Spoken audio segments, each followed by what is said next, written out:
Hey everyone, welcome to Pop XP. And before the show starts, make sure to click that subscribe button and click the bell to get notifications when we go live and we upload awesome new content. And don't forget, if you can, make sure to share our stream on all your social media outlets. We appreciate it, and thanks for helping us grow the Pop XP channel. What is going on, YouTube? Welcome, welcome, welcome. And joining me tonight is just one of the most knowledgeable, inspiring creators I have ever met, Mr. JC Vaughn, aka TUCCI'S in the house. JC, how you doing? I'm exhausted, Nile. Ever since I've been burning the candle at both ends. So when I got back from Comics Pro, we have painters in the house. So my day job, which I love, I've been doing that pretty much starting at night. I worked till 2 this morning, got up at 6, and so I'm punchy as all get out. But this is a great topic. That was a very nice trailer to open with. Yeah. And this is some killer looking stuff. I didn't make it. I didn't make that trailer. No, I'm complimenting the trailer, not your incredible stuff that you've done. But I haven't seen this book, and I'm like super excited to. I have seen this book firsthand. I have actually a review that I'm wrapping up. It's in post edit right now. It's great. I'm very excited to talk about this book. It's refreshing. With a lot of the different books that are coming out, a lot of stuff that our guest on tonight has done is just throughout the decades that he's been in this industry, working on some of the most prolific books that have inspired so many creators throughout the years. It's phenomenal, and I'm so happy to have him back on the show. Last time we had him on, he was on with Will Spartaccio. They were promoting a Kickstarter they had going on, which we'll get some updates on that too tonight. But yeah, I'm very excited. And Jeff, man, you got to get your hands on a copy of The Last Barbarians. This will be an email. This will be an email to my retailer as soon as we're done. Yes, right to your retailer. And I got to ask, how you, my friend, before we introduce our guest, you have a campaign that's going to be coming up soon, right? Yeah, I do. Al Capone Vampire #2. As you know, Niall, and a few of the audience members know from talking to me online. I got COVID after the Baltimore show and the Diamond Summit, and it thoroughly kicked my rear end. Even after I was over it in like 3 weeks, but I'm still periodically just like falling asleep. Yeah. And I knew that I couldn't do the fulfillment, even if I could have run the campaign. I literally wasn't up to it. Rosina got it at the same time, and so I really wanted to wait until we were well into issue 3 to do the one for issue 2, because I health-wise just squandered that great momentum out of the first one. That was not really much of a choice, really. But now we're at 10 pages in, colored. I'm going to drop them over to Mindy so she can drop in the letters, which we did in the black and white stage, and it's looking good. And got some great covers on #3, and I have some even further cover news coming down the pike that Howard Chaykin's doing a cover for us. Nice. Yeah. And Howard. Yeah, so there's crankiest guy in comics now. ton of fun stuff coming with Al Capone Vampire, and I'm really glad to be getting back to it. That's awesome. Thanks for asking. I really appreciate it. I'm looking forwed to it. And we'll I'm hoping that we'll start this in 2 weeks. I haven't asked you to do a video yet. Let me put that on the to-do list. I need to get a couple of things from the guys, make sure that they're committing the art assets that I think that they will. And we do have we're going to have name a couple characters, and I'll promise that they'll last until issue 4, but it is Al Capone Vampire. I'm not making any guarantees beyond that point. Awesome. And I feel like I'm hearing something. Do you hear something? I think that's our guest approaching. Excellent.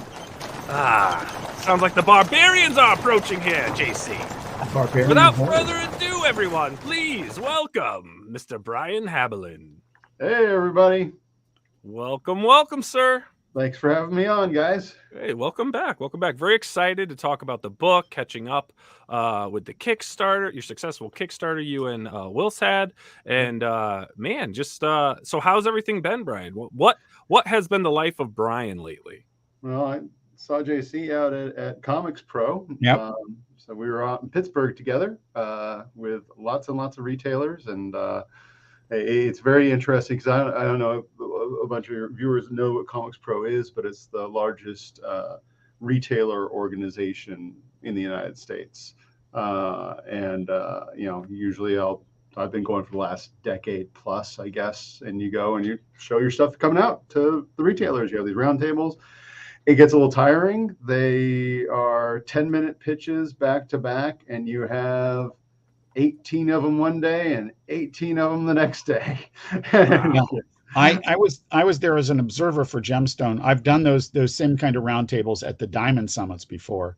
Yeah. And I learned a heck of a lot, and I know you can get a beating, but I've also had new products come together immediately from that. So Sure. it's really valuable. And even though, if you think about all the comic shops there are, this was like 160 or so retailers, but these are the guys that are really passionate about moving the needle on their business, and by that they move the needle on our business. Well, yeah, and that's pretty much 90% of the market or those retailers. Yeah. But the other interesting thing now that is very different from the last time we had one was 2020 in the beginning of the year, and then everything shut down promptly after that. Yeah. So the difference between that Comics Pro and this Comics Pro, in 2020, there was one distributor for all of comics. Sure. At this one, there were 5 vying for things. Wow. So we're up to 5 comic book distributors? New one on the block, Universal, Canadian distributor, is trying to come down. And I guess a lot of retailers said really good things about it, their discounts and stuff like that. So they're very encouraging. But yeah, the industry has changed. Also, I know other people don't know, but I'm sure JC, it was the end of the era when we didn't have Dirk Wood doing the charity auction. Mm-hmm. And we ended up with Philip Sablik and a host of other guys, Chip Mosier, and I bid early and then went to sleep. Well, tried to go to sleep. Good evening. What's up, Dan? Good evening. He said. All right.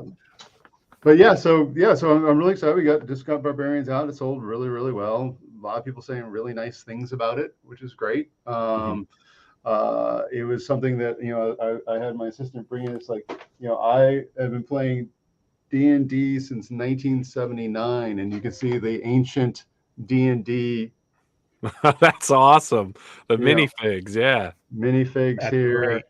I was lucky enough that right in my neighborhood town was one of the very first gaming stores ever. It was called the War Club, and my older brother took me down there. Of course, his first thing was playing World War II recreations and stuff, and people were playing Napoleonics, and then the new thing, the D&D thing. It's like, oh, this new D&D thing. And I still remember seeing like the figures for the first time, the Ral Partha figures and the other thing. I was like, oh, those look cool. And 5 of my best friends are my best friends from there still today. That's great. We'll go off and still go gaming. It's like I'll send a picture to my wife. It's like, okay, the 3 of us are going to go out to Vegas, and then I'll send her the shot of the tabletop game on the bed and 3 of us in the room playing the tabletop game. Yeah, honey, we're getting into trouble tonight. How your husband won't cheat on you? That's awesome. But yeah, it's been a long. I've Faster Than Light was sci-fi. Sonata was sci-fi, Mobius kind of stuff. Marked was urban magic, kind of similar almost to Aria, which we had Aria in the Marked too.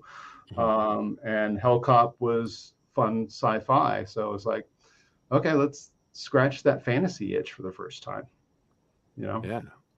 Oh, that's incredible. And we even had the fun enough. So I've made our own figures of our own characters. Oh, that's really awesome. Cool. I don't know how close I can zoom in or not. It will either focus or it won't focus. Focus. Try your hand over the back of it. And then like that. Yeah. anyway, but we have, the brother and the sister. But, I've always been doing these sculpts. You guys will probably like this little Namor. Oh, yeah. That's cool. Wow. Bursting Now, out are of you the water. designing these and 3D printing them? Yep. That's cool. Yeah, I want a I 3D have a printer. bunch of 3D printers and do, I think my entire career has always been based about being kind of the cutting edge guy. Yeah. So if there's a new technology, I'm going to investigate it and stuff, because all I ever see is roadkill for the people who don't. Yeah.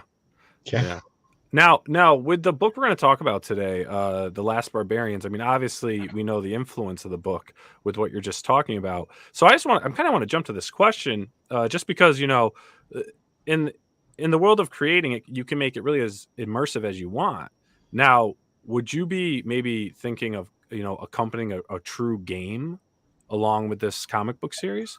That was the initial intention, but I mean, I've always wanted to have a property come out where we, have all the figures set up. We have the game engine, because again, I've been a gamer since the 70s. So, and there's been many game systems we've made up ourselves that we've played and play tested and all that kind of stuff.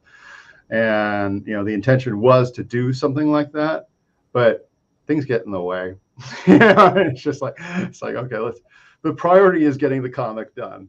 So, but ideally one of these days I'm going to get my act together, and we'll have, right from the get-go, we'll have the game engine you can play. We'll have the figures you can buy, the sculpts you can buy, all that kind of stuff. But I have yet to make that schedule work properly. Mm-hmm. Well, if you finish the series, right, and then you start introducing everyone to them, yes, we could always do tabletop games do Yeah. amazing on crowdfunding. Yeah, and we Just should throwing it out there. No, I hear you. I'm with you. I'm addicted to it. I'm Crowdfund everything. One of the things that, and I think I'm stupid enough that I don't have one with me here. We had. Give me 2 seconds. I want to wait 2 seconds. I'll be right back. Yeah. I'll be right back. All right. I'm talking. I'm here. I'm still here. I just want to show. So it's not just Billy. It's not just Billy. Yeah. I'm on the show and the guest leaves. The guest leaves. Maybe it's you, JC. So the other thing too, I mean, not to go off the side of Barbarians, but the other thing we had at Comics Pro, talking about game stuff, is Grossimon. I just got the trademark for. Oh, cool. So collector, think about Pokemon mixed and with Garbage Pail Kids. Kids. Yeah. That is awesome. That's hysterical. I love that. That's one of the things that we were most pitching at the this thing, so where is she? Like a cavity Kate, all this kind of stuff. But yeah, when you brought up game, I thought I had to bring that up. That's great. Yeah. Yeah, no, that is awesome. Well, Brian, I think that the fact you've got that game brings up two things. One, I think Nile's right. This seems like it's totally suited for a game, particularly given your background. Yeah. And two, man, you really have a diverse approach to the properties you've been involved in. Do you have one in mind when you start this one? Do you have the next one in mind? Yeah, I do. And is it a different genre from this one too? Actually, it's similar. It's there are two that are vying for what the next one is. One is a kind of I've always wanted to do a story in prehistory, so it kind of fits in this genre a little bit more, but it's actually going back in time, because more and more of our science is telling us that more and more of different species of human existed at the same time, and they also existed at the same time with gigantic mammals and all kinds of stuff. And also, according to what we know of science, anything from like 50,000 years ago, we're not going to see any evidence of that civilization anymore. It's gone. It's also, so play with the whole kind of, imagine Dinotopia-esque kind of things, but we're telling that story where Neanderthals and humans and Homo habilis and all these different ones exist together, and they're all kind of those almost those archetypes for the Lord of the Rings type characters and stuff like that. And Gigantopithecus, 10 feet tall, existed back then. They existed till 10,000 years ago, and just an epic, even a bigger fantasy world than this one. I was going to do that one probably before I was going to do Barbarians, but it was so much more design work that, because I really would have to, everything would have to be totally designed and stuff and everything. So, and then multiple civilizations and all that stuff. So that's one. The other one was basically the idea we were going to throw the Legend of Tarzan on its head, and boy is coming back from being overseas and learning stuff and whatever, and we kind of throw that Tarzan and Jane are just pieces of really bad monarchs in the jungle kind of thing, and I just to cut to the end chase of it with I always see the end splash, and it's the kid walking away, father just finally beaten to shit in the foreground, and the caption from the boy, or the balloon from the boy, is, "And no one will ever call me boy again." Nice. You know that you have to make all this happen now. It's now in the universe. Yeah. I think you should, for your more of that ancient the civilizations there one, just throw in a little Anunnaki into that mix. Throw a little ancient alien mythology in there. Well, that was always one I always thought about doing too, as a different miniseries, essentially doing Independence Day, right? But you do it throughout the periods of time. So we have the cavemen versus them. We have all the different, the knights versus the alien invasion, and all that kind of stuff. So I always think that's a fun notion for that kind of thing too. Yeah. It was funny. I never knew. So on Saturday, every couple months, Kevin Eastman sends out his press dates and stuff, and you select your whatnot. So I always pick the last day, last time, because it's usually easier. And we were talking, and I discovered he mentioned Ancient Aliens. And I was like, oh, and he's like, I'm actually, and he goes, no, I'm not joking. I'm really a fan of it. And then we continued on with the interview and whatnot. Then after the interview, I just had to dive into it with him. And he is a big believer in aliens, the ancient alien theory, the paranormal stuff, and push comics aside, and I'm all into that stuff. I love that stuff, whether it's real or not. It's just cool. And man, did we get talking for like another 35 minutes after we recorded. We were just talking about it, and I'm like, Kevin, I got to get you on Pop XP Paranormal, man, and we got to talk some aliens and ancient aliens and stuff. It's cool. I love that stuff. And then you talking about it reminded me. Bob Overstreet's real into it too. Is he? The fun link to all that stuff. I had an RDS alley table at San Diego Comic-Con, and the guy, I forget his name. The guy with the hair. Yep. I forget his name. What's I'm trying to think of it. His last name's weird. Yeah. And he comes up to the table and he goes, yeah, I was Richard von Daniken's protege, and could you draw me like an ancient alien? And I sketched him an ancient alien on. Yeah. So the guy who hosts that. I also have a side picture that I posted on my Facebook one time. It's like when he was younger, when it was like his hair was normal, and as the years go by, his hair got more Joker-esque, kind of thing going on. Yeah. That guy's a hoot to watch, man. He's like so trippy, and everything's ancient alien. It's fun though. I love it. But let's dive into why we're here, and let's talk about the Last Barbarians. And I got to say, your art when you post like your daily warm-ups and stuff, I mean, everything's just like incredible. So I'm just gonna pop up the first cover here. I mean, this stuff, did you do this entire book yourself? No, Jared Van Dyke is my colorist. Oh, okay. Yeah. All right. The covers on this one, on the first issue, were all mine. Man, I mean, look at that. That's Brian, when you work with another colorist, because obviously you've got an incredible palette all your own, do you step back and say, just give general notes and let the colorist do his thing? Or are you like pretty know Oh, no, exactly what you I want. mean, I always think that Jared is the zeitgeist thanking me for hooking people up my entire career earlier. So he's amazing. He's the best colorist in the industry because he's a full-blown painter. And if you've seen, I'm sure you've seen, Niall, when you've looked at the pages, like those cloud scenes with those beautiful painted clouds. I didn't draw those clouds. I leave that shit open. You know, it's like, Wow. I know what he's going to do. You know, and then in this issue, there was a really interesting surprise where there's some travel birds they get on, these big gigantic birds, right? And I would have knee-jerked, if I colored them myself, they would have been probably grays or browns or something like that. He colored them like parrots. Yeah. And it was badass. And it was just like, okay, Cool. that's what again, that's what I love about having someone like that around, that kind of help you get a little bit outside yourself, things you didn't necessarily think of and stuff, And then all I do is when I get stuff back from him, I just, do a little tweaking pass.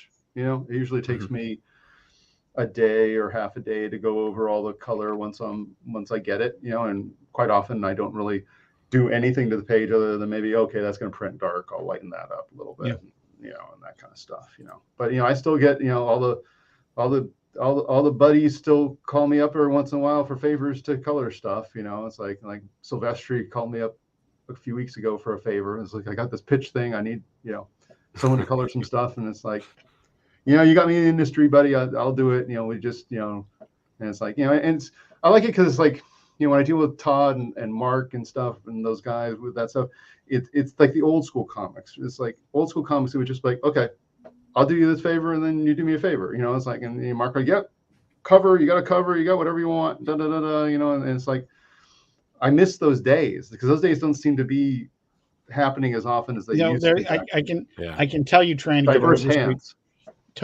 get Overstreet covers approved. Everything's paperwork, everything's jumped through hoops. Used to be, I'll send you a case of books and give you an ad and we'd be done, Yeah. And but hey, Nile, is this a good segue? Yeah. You talked about coloring Todd. Yeah, did you send it to me? I did. You did? Okay, Check you your keep email. chatting. You keep chatting. I'm going to refresh my email. All right. Well, let's talk about these oil. Yeah, let's talk about this first. So these are surprise people because these are actually our two baddies, or two of our baddies. There's more than that. These are killer covers, man. The blonde is Bone, and the redhead is Blood, and they're two of our mercenaries. These are great pieces, man.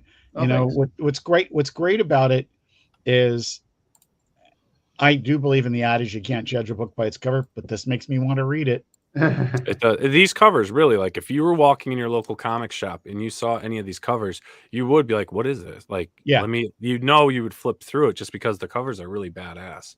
I mean, they're hot chicks, right? With, some nice armor. Oh, yeah, hot chicks don't hurt.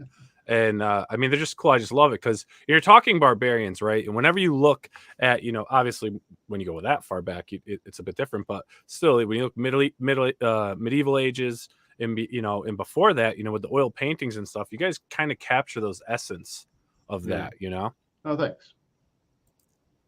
Actually, we'll let's show. I'm going to show off some interiors here. Look how amazing these are. They almost like your figures kind of like pop out of the panels, which is what I loved. Like it almost had like dimension to it, right? Like an animation, right? When you have he's very good. Like if you saw the Photoshop files, Jared's very good at, because like if you look at that first panel on that page where Shadow's lifting Silver out of the sewer, the trees are all knocked back. They're not black, but they're black in the original art, and Jared knows how to set those planes. So he'll just wash color over the top of it, and it will push all that black. So anything black is what pops out of the page. Niall, I think you're right about the almost three-dimensional quality of it. Brian. Well, again, that's also, guys, that's my method, and that's been my method for years. I work with 3D models. I've developed my own shader. It doesn't take me to finish, but then I get to be a finisher and just finish. When Carl Barks was getting into doing the statues, he had, this is a guy that never lost his curiosity at all. he was quite older by the time that they started making statues of his artwork. And he would hang a ping pong ball from the ceiling on a string and walk around it with flashlights to see how the light played on it. And to me, that the depth of things often comes from the light on it. I look at that last panel on the second page there, and that's, to me, that's just amazing. That looks like I can see it moving in my head. Yeah. Oh yeah. Look at this right here. It's magnificent. Amazing. Well, I mean, again, Jared's just great too with that lighting. It's just, yeah. I mean, and it's one of the things I've learned over the years of being a top colorist at one point. It's like, you're better off if you have a top colorist working with, leave it open. Mm-hmm. Let them do the shading. Let them, because I was always taught, and the way I always teach, because I still teach at Minneapolis College of Art and Design. I taught last night. I taught coloring actually, but I always teach a cinematic method. Mm-hmm. So it's like, you think of yourself. So what the color, her color, she's got red hair and her blouse is this color and whatever. Now you have to decide what's the ambient color in the room, what's the color of the lights, what direction of the lights on. And once you set that up, it's actually easier to color a page because you know where all that stuff goes, and again, if you have the benefit of working with a master too, and I'm not saying I am, but like when I used to work with, Greg and Todd, Greg is so easy to see where he's putting his light sources, and not great comic book artists you can't tell where the light sources are, or the light sources move around or whatever the dealio is, but with coloring, Greg was like coloring, it was like breathing, and coloring, the fastest book I ever colored in my entire career was Marvel Knights Black Panther #1, which was Mark Texeira, and Mark had all his tones, so it was all shades of gray. And I really just needed to tint things. I colored the whole book in a day. Wow. That's the fastest book I ever colored in my life. You're talking about, your light source and everything. And then now it's like, it's even more like 3-dimensional to me now, because now I'm looking at it and I'm like actually really picking up on the light sources and what a difference it really does make though. And now I'm like, I don't really think a lot of comic books, I don't think I really noticed the light source, if that makes sense. No, and you won't, because it's not there. Yeah. I was just going to say, because it's not there. It's not there. It's not there. It just to jump back, because I did. This is there we go. Right? Yeah. Again, JC, what I have, like 2 hours to color that or something? Yeah, something like that. Like literally, I went to Marvel physically on Friday, and the real deadline for previews, not the public deadline, but like they're going to the printer, was Tuesday, and I walked out of there finally with approval for it, and made the call and let Todd know. And of course, we had a sketch at that point, and I'm pretty sure that he had done some of the pencils, but you didn't have much time when he gave it to you, did you? No, I'm pretty sure it was 2 hours. That's a bang up job for 2 hours. Yeah. This thing came together so beautifully. Obviously, first time Todd ever professionally drew the two of them together. First time he'd drawn Spidey in 27 years. You just knock out the colors. I remember when I saw the colors, I was just like, this is great. And our editor, Mark Huseman, did the logo and trade dress. And the whole thing just came together. And because of COVID, the book came out 3 months later. I mean, we were on schedule. We had delayed it. Right. But the demand was such, and the fact that it was Todd and all these iconic things about it, it sold out in a month. It's the first time in years we had to do a second printing. Nice. Very good. Yeah. So that's just, I know I've said thank you before, but I wanted to thank you personally in front of folks for that, because it was a great moment for us. No problem. Again, there are a few people in this industry, if they knock on my door, because it's like, I mean, and ask, because I mean, I can't go back to being a colorist, right? But there are certain people, if they ask, then I'm not. I mean, Todd did wonders for my career. Mark did wonders for my career. Joe Casada gave me a knock on the door. I'd do something for Joe. Of course, Valentino, just because Jim and I have been buddies now for way too long. Yeah. But yeah. Brian, back to your book here. I've got a question. Do you know how many issues you run? It's this first series is 5. Okay. And then, that depends on what happens with sales. It sold great. The first issue sold great, and so I'm looking forward to it. I mean, it's been so weird with COVID and stuff dealing with sales on this kind of stuff. It's like, because we came out with Hellcop basically during COVID, and Hellcop started gangbusters, and then it did the normal thing that comics do. It's like, because people who are new to the business, comics bookstores are a non-returnable market, so it's a risk whenever they are buying something, because they can't return it. They got to sell it, right? Yeah. So whatever they buy, they got to sell. And so almost across the board, whatever you got for number 1 numbers, unless it just, sold everything in one day, are going to be cut 50%, because that's what everybody does, and then they go down, and then if you can keep the book around long enough, then you'll hopefully see a bounce, right? Yeah. And that's what happened. Again, give a little history to some of the viewers. If Robert Kirkman did not continue Walking Dead when it was losing money around issue probably 5, 6, okay, and decided to keep going to 8, he would have never gotten that bounce. There would have been no Walking Dead TV show. There would have been no Walking Dead, all the kind of stuff. So sometimes you have to have faith. And Hellcop did this up here, down here, like normal. Then kind of did this seesaw thing, still kind of going down, at the end of the day. And Jim Valentino go, yeah, we'll cap it at 10. It gives us 2 trades and stuff, and we get to say what we wanted to say and finish 2 really good stories and And issue 10 sold 2,000 higher than issue 9. But by that point, I was already dedicated to jumping on Barbarians. So I was like, I don't know if was that the indication of the bounce for Hellcop? Maybe, I don't know. That's another great series, by the way. Thank you. I really enjoyed that. We may do a Christmas special, Hellcop Krampus. Nice. That'll be awesome. Well, hopefully you do. Now with the Last Barbarians, if we can, so we've got issue 1 here. That's what's out right now. Yep. When will issue 2 be coming out? Issue 2's in the can. It comes out the 15th of this month. Oh, excellent. Let me just check, make sure that's actually a Wednesday. I know what I'm talking. Yeah, 15th. So not next week, but the week after. So if you can, tell us a bit about the first issue for anyone that's... So basically the idea here was, and it's funny because it actually does slightly mirror my comics career, because I had my first job offer to pencil at Marvel when I was 18, but it was being the bullpen. It was from Jim Shooter, John Romita Sr., at a convention at San Diego Comic-Con. They said, yep, come out. And it's like, well, you get paid like maybe $35 a page. You have to move it out to Manhattan, because we're talking, 1981 essentially.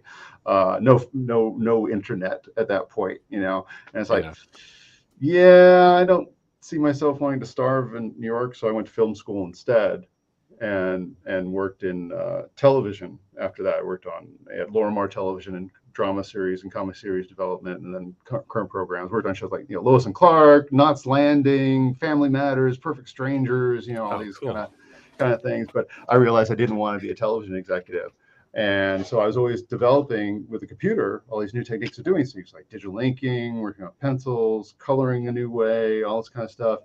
But I wanted to be the guy who did it all, right? And I go down to San Diego Comic-Con and get rejected like everybody else. And then when I finally had buddy Rod Underhill, who's no longer with us, had a table in our booth in the small press area of San Diego, he said, yeah, come on, join me. And I had the CRT monitor that was this wide and this deep and weighed 150 pounds and had a 3D animated Spawn on it that was landing on the ground, and its cape was billowing out. And I had this big Green Lantern print 30 by 40 behind me, pencil inking colored, with a 3D modeled power battery glowing behind him and 3D modeled glowing angel wings out of his back. And everybody and their mother offered me work.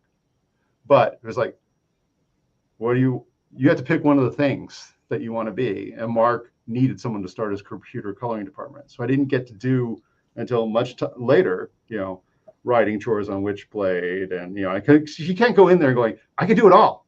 Listen, I can do it all. I'm frankly back then I probably couldn't have done it all, but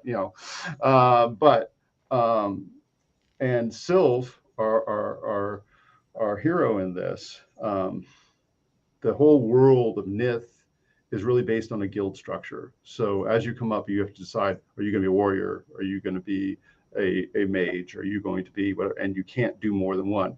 She could already pick a pocket with the best of them, fight with the best of them. She can do a level 2, maybe 3 magic spell, and she doesn't understand why she has to be in one thing. And in the opening credits things, there's a little apocrypha from one of the legislators, basically saying, anyone who wants to be an individual, right? Anyone who won't declare a guild is a barbarian and is to be shunned. And that's her situation. She can't get a job because she's not part of any individual guild. I got to say, I'm now going to mock the store I went to that did not carry this, because this is a phenomenal setup. And then she also takes care. We have the dark secret of her older brother, who's 7'2" and is mentally disabled. But he got that way from a incident that killed her family, destroyed her whole village and stuff. And then it's integral to the story. Anyway, the way the thing starts off is she, at the end of the day, they get booted out of where they're living. She's desperate, and she takes a job that she should not have taken. And so they're on a quest, but it's obviously dodgy as all hell. But she's got to take care of her brother. It's a fun read. It's a great setup too for our first episode. I mean, again, I'm scratching that whole kind of, when I tell people about it, it's like Princess Bride, Terry Pratchett, that kind of stuff, Yeah, I actually love this panel here. Well, if you want to call it panel, but the whales. Just see this is I'll confess to one of my weaknesses when I do stories. It's like I almost never have a double page spread, because usually when I'm working on a story, by the time I'm done with it, I usually print out all the pages and put around, and I'll move them around. And if I have a spread, it's too difficult for me to move and reorder things. But that should have been a spread. Yeah. I love this though. I think that I actually clipped this out for the background of the promo, because I thought the whales were I love the character designs in this as well. With all with the fantasy characters, mystical characters, your giants, I mean, are scary, and scary, dumb, and stinky. Yeah. I love it's like they literally eat shit and dead things. I'm like, I love this. This is so the script is actually it's funny too. Niall, isn't scary, dumb, and stinky your corporate motto? That is our corporate motto. Yeah, it's actually above here. You can't see it, but it is up there. Yeah, that's on that page on the left. That's some beautiful coloring by Jared. Mm-hmm. Look at that. Just beautiful. That's stunning. Yeah, it really is. And Dan Lawless is in the chat. Says this. Hello, Dan. Extraordinary. Hey, Dan. Thanks. Very good. And Brian. Yeah, and we have like you can see like we have different creatures and it's not all humans, and stuff. Mm-hmm. So the majority is humans, and we'll get into reasons for why that is later. But I always love those kind of scenes, like that last scene you were just started, where she's really down at this point, and the hot guy from the village comes in that she has a thing for, and she thinks that he's coming to her to say hi, and she goes right past her for the hug with the hot chick, you know how that is, like, oh yeah, hey, yeah. Oh. Kara Woodberg wants to add to the humor here. Why are the whales flying in the air? Do the inhabitants of the town have to watch out for huge whale droppings? Of course they do. It's like in Hellcop, you had to worry about those cherubs flying around without the diapers. Yeah, exactly. This is a dynamite looking book. It is. Thank you. But yeah, again, when I talk about color, this is what I teach to when I do color. So it's and I learned this from Steve Olaf and Joe Chido, you know, and it's having a mother color per page. So you notice as we go through scenes, they all have a mother color. So like this has this cool blue, you know, you'll have Worms in that one tavern scene, and then it will go stuff. So the color itself will actually get you in and out of scenes as well, and let you know that you're in a change of place and a change of time. That's one of the things. There's a bizarre analogy, but one of the things that people sort of gloss over when they're talking about Star Wars, the first one, is Lucas had a color scheme to the movie. Yeah. It's much more subtler than a lightsaber chopping off a guy's arm, but it's present. And I look at these pages, and all of a sudden I'm just like, I've got all sorts of ideas looking at these. No, thanks. Yeah. Yeah, no, it's fun. It's fun to do. It really is. And there's a lot of, it just kind of gets, we started off a little slow. I was like, was like, oh, you know, I spent a little too much time in a tavern in this first issue, but you know, I think there's enough to kind of tee it all up to intrigue people as to what's going to happen next. It definitely, and you know, I can attest to this from reading it. It definitely has you really eager for the next issue. Good. Because the build-up's good. You know something's going to be coming up, good. And that I'll read the first issue, people. That's the only, that's all I can say. A first issue making you want to come back for the next one is the only test of comics. Yeah, and to be honest, I'm a very tough critic of comics. I truly am, and this has been one of the better reads that I've had in a long time. Oh, thank you. Yeah, but I don't want to spoil it for everyone, so I'm gonna actually move this out. This way we don't spoil everything. Well, let's do the other quick update, shall we? Yeah. Yeah. So now let's do an update on the Kickstarter. Yeah. So we were delighted that we now have our stone omnibuses that we just got. Wow. Got reading ribbon, all the first never before collected Wilson I's hit book from the 90s, Stone. It was the #1 selling independent book of 1998 when it came out. We just never collected it. We got, you know, there's a reading ribbon, beautiful sewn binding. We got extra, you know, background stuff in it. We had a little problem with some getting printing done on time, so we added to the backers. They get an exclusive little stone sketchbook. Nice. And this is only for backers, right? It is only for backers. We will not be selling this at conventions. We're not doing anything like that. Wow. We have our, you know, our sculpts all ready to go. Some of these will get primed and tinted as well. So we got stone that I sculpted, and we have a tikbaling. Look at that. Oh, that's so cool. They're big and fun. And the other kind of fun thing is, you know, we showed pages at Comics Pro of the new series that Wilson and I are going to be doing.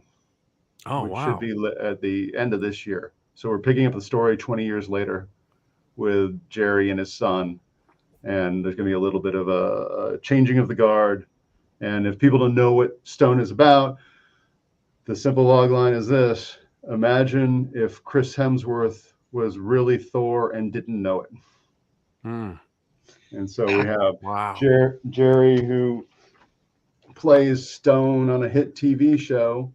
And one day, second season, these monsters show up on the set, and he's like, wow, the special effects have gotten a lot better, you know. And they're out for his blood and his magical gems, his agamats, and he has to become the hero he was always supposed to be, and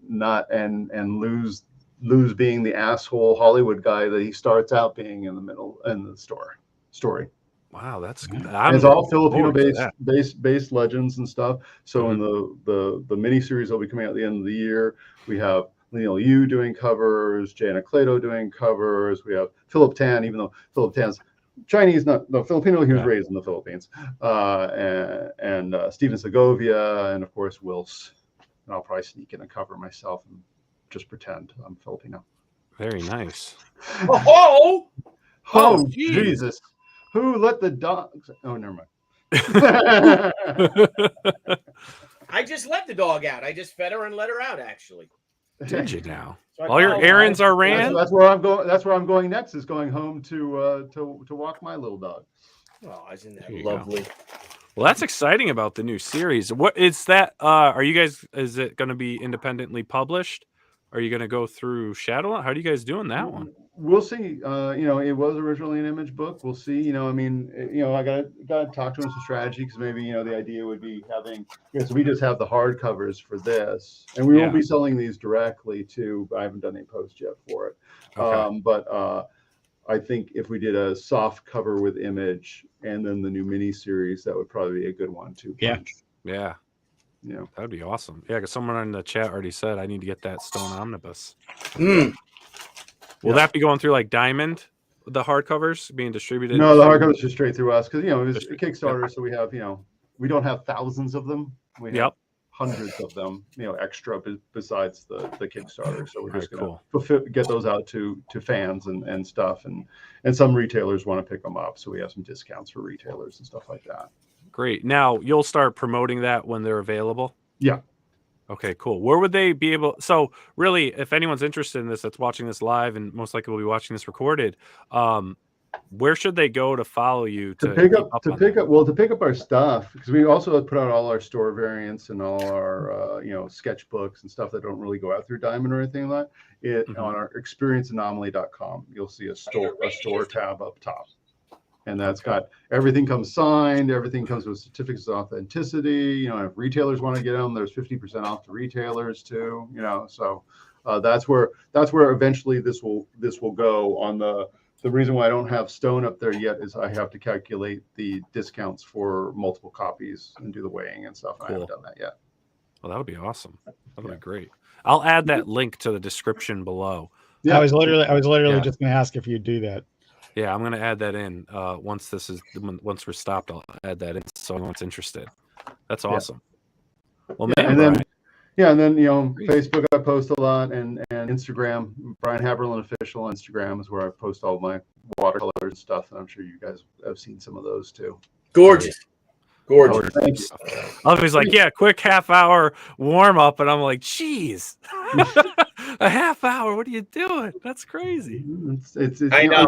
Again, the thing that I love about this, and I say it in tutorials all the time, is like if you keep your enthusiasm and if you keep your passion and you keep wanting to learn more and more and more. As an artist, I could kick my ass 10 years ago. I could kick my ass 20 years ago. I could really kick my ass 30 years ago. But if I was a professional athlete, my career would have been done 30 years ago. Yeah.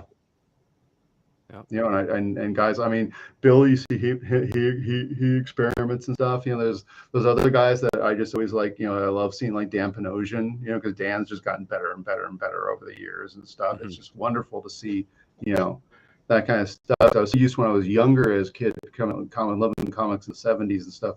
And you see some artists where it just becomes like, I just want to figure out how fast I can get the shortcuts going. Yeah.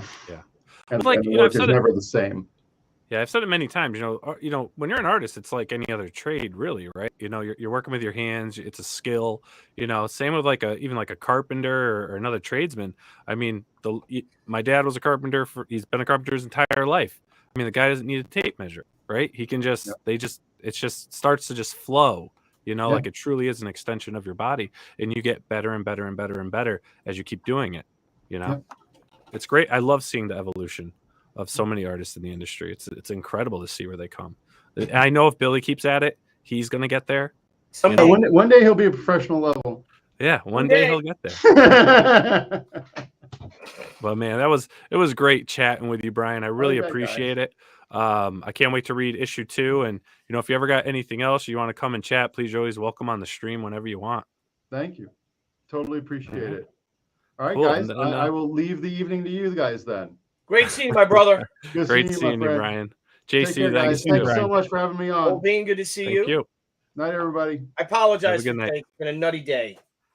No worries. Really? A nutty day? Yep. Yeah. A bit nutty. Very nutty. I think. All right, I'm gonna log off so I can. Billy's starting his new show at 10 o'clock. JC. Yeah, I know. We should just Thursday Night Live with Billy Tucci. And it might be Wednesday Night Live with Billy Tucci. It might be Friday Night Live with Billy Tucci. But it's going to be Thursday. It's Thursday. No, it's probably not going to be. I'm going to have to make an intro for every night of the week, except Monday and Tuesdays. Yep, pretty much. There you go. Well, gentlemen, I hope you have a splendid rest of the evening. Nile, thanks for inviting me along for this. I always like seeing what Brian's up to. And truthfully, I know why I didn't see this, but I really wish that I had. And now I got to get that first issue and get on a subscription list for the subsequent ones. That looks like great stuff. Dude, I'm telling you, the art, it's like multi-plane. It's incredible how they did it. Yep. No. Genius. Bean, I'll talk to you later. All right. Well, hey, everyone. Thank you, JC, for coming on. Billy, I'll see you in a few minutes. Everyone, if you want to continue streaming with us, we're going to be going live at 10 o'clock right here on the Pop XP with Thursday Night Live with Billy Tucci. Rainy Draws is going to be on, and a few other guests I think he's having on. It shall be an interesting ride. It will be. And Nile, we'll talk soon. All right. Sounds good, JC. Thanks, man. I'll talk to you later. Everyone, thanks so much, and we'll see you in like 8 minutes. See ya. Bye. Hey everyone, thank you for joining us on Pop XP. If you haven't already, make sure to click that subscribe button and also click the bell for notifications when we go live and we upload some awesome new content. Also, don't forget to head on over to Twitter and follow us at the Pop XP and over on Instagram at the Pop XP. Thanks again everyone, and we'll see you soon.